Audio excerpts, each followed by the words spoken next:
During this, I'm going to talk a little bit about Harlan Lane's book, The Mask of Benevolence. And it looks like, friendly help from the oppressors, but, I'm not sure. It is a good book. This is part 4, and its title has to do with the deaf community and how we've been behind in the discussion. This part of the book is about people who tend to be mad or depressed or upset. And historically speaking, that does tend to be how it is. And there's a huge impact just on the deaf experience in general. There was a conference in Italy in 1880, the Milan Conference, where they decided the best practice for teaching deaf people was oralism. And that's kind of how it went through, and our history's changed, and it's been very negative. It can be kind of hard to talk about, but it's important to know because it is part of our history and it has affected us now in the design of everything that goes on and our future. Because history does tend to repeat itself.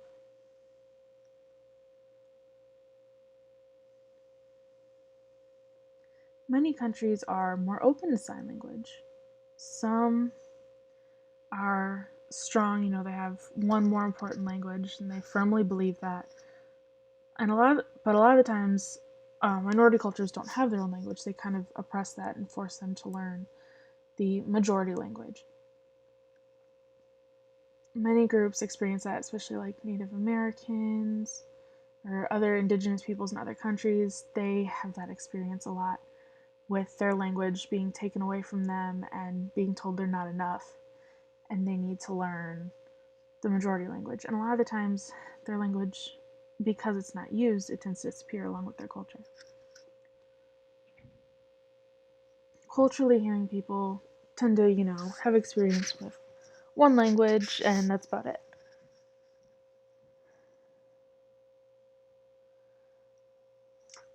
One man, Cesar Chavez, he's a Spanish American.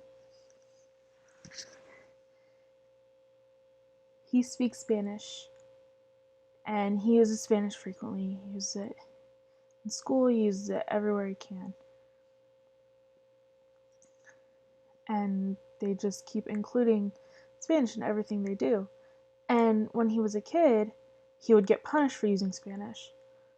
But now, Spanish language is more accepted in hearing schools and everything. But growing up for him, it was rough because he was forbidden to use his native language. He was told it's bad and that it was important that he used the majority language.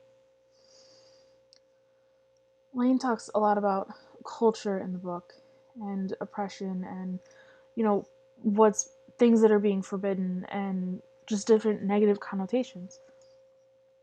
So many people support bilingualism, just people learning two languages. Francis Gosheen went to Gallaudet and studied and wrote articles on sign language and interpreting, and it was considered important research, and I put the link down here. And they have the article in sign language, so it's really cool, but it has to do with France and language in general.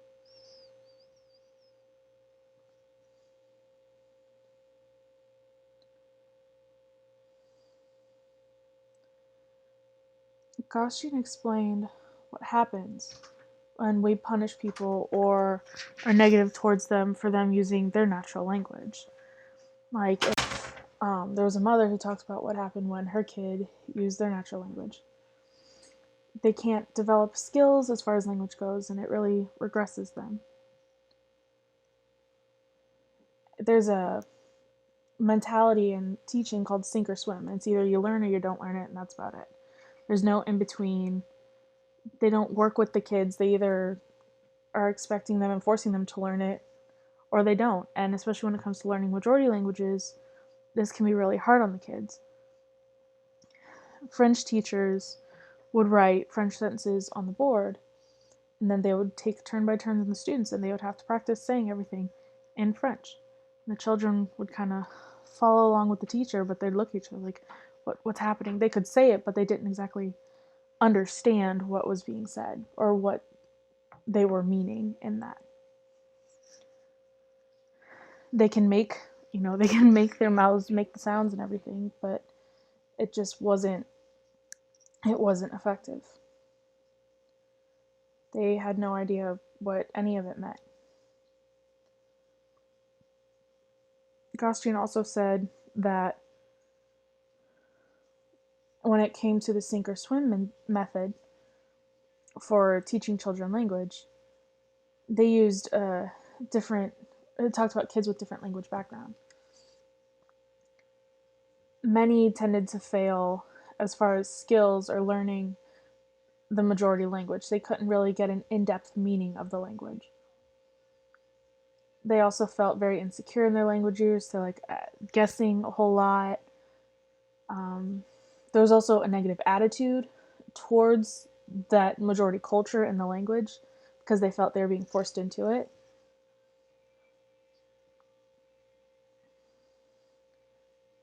And then there was the negative attitude about the majority culture and the people and how they were always looking down on them because they weren't using the language properly or it wasn't their strong suit. So, minority culture education, if they're taught in their natural language, that would help create better students. Traditionally, we tend to mainstream and try and hope for assimilation with students. We just put them in with everyone else and they have to sink or swim. But that method honestly isn't successful.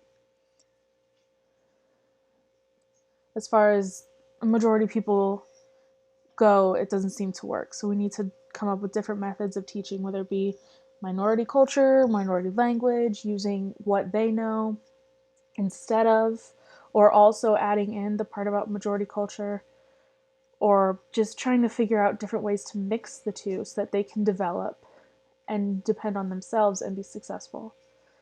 The sink or swim attitude, it doesn't work.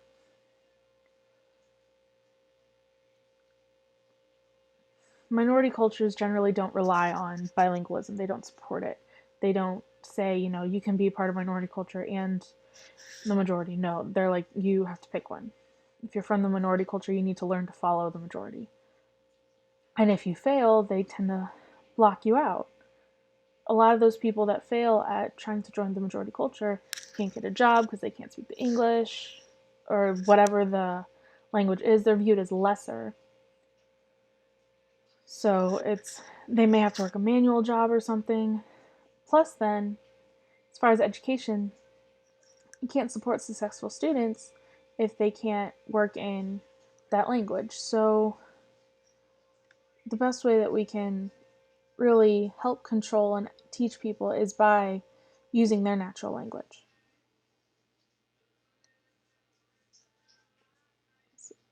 Deaf Man wrote his perspective on English, and this is a quote from him.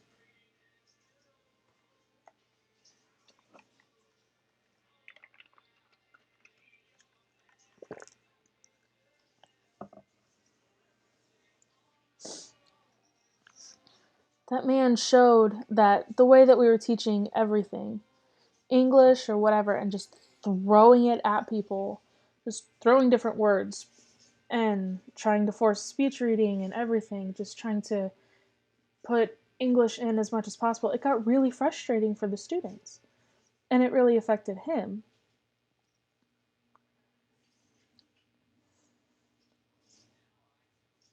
There was one deaf man in France who wrote a book, and it was explaining teaching deaf children through gestures. And, that kind of started the whole concept and learning of it. And people could kind of develop from there.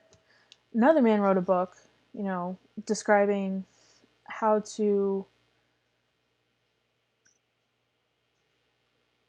teach and how to develop, and that was in 1779. Because, it's our rights as humans to have a language and to learn.